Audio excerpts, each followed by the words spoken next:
After we finished up yesterday's show, there was some movement with Jimmy Garoppolo, and in fact, he has signed a reduced contract with guaranteed money to stay in San Francisco.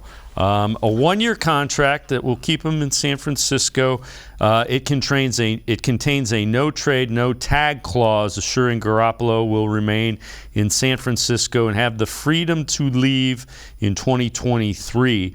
$6.5 million. There's incentives for games played and games started that could get him another $16 million.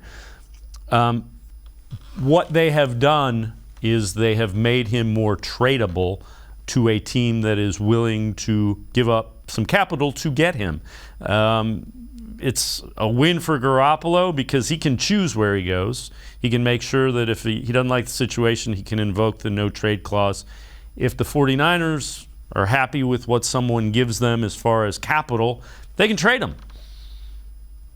Yeah, and I think the thing that sticks out to me is, they're paying him a lot of money, in this extra money to make sure he doesn't go to the Seattle Seahawks. I feel like, how often we talked about, that might have been the most likely scenario is that if he goes anywhere, it would have been to Seattle. And of course, the last thing you would want if you're the 49ers is having your former starting quarterback go to a division rival and you have to face him twice a season. Obviously, that's not ideal. You don't know exactly how he would have performed, where he exactly would have gone. Maybe he does go to Seattle. Maybe another team like the Colts or the Browns, for example, decides they want to get him and, secure a young quarterback in their building as insurance in case, their starter doesn't perform or whatever.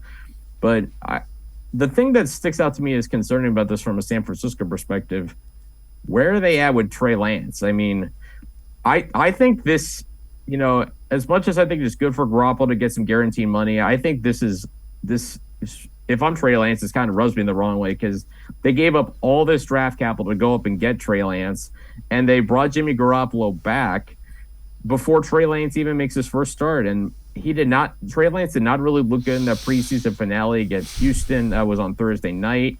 So, you worry about that undermining a young quarterback's confidence. But one thing's for sure from a Browns perspective, if they want to get Jimmy Garoppolo, they're not going to have to pay a little more than I think everybody was expecting would have taken prior to yesterday.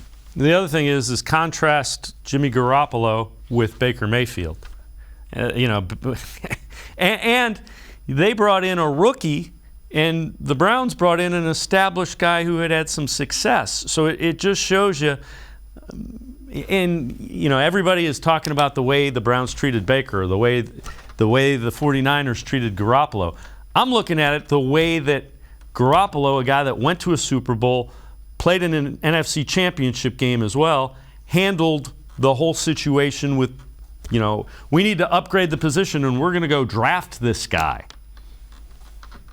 Yeah, the fact that he was willing to come back, sign that guaranteed contract speaks volumes kind of about his professionalism. And, I think those are the things that, some people have questioned about Baker and Jimmy Garoppolo.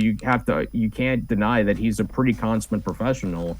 He may not be as talented as some of the other quarterbacks, but he does make, I think, the most of what he has. And the fact that he's gone to a Super Bowl and gone to another NFC Championship game shows you that he has some talent to work with. He's not elite, but he's good enough to win you some football games and get you into the playoffs.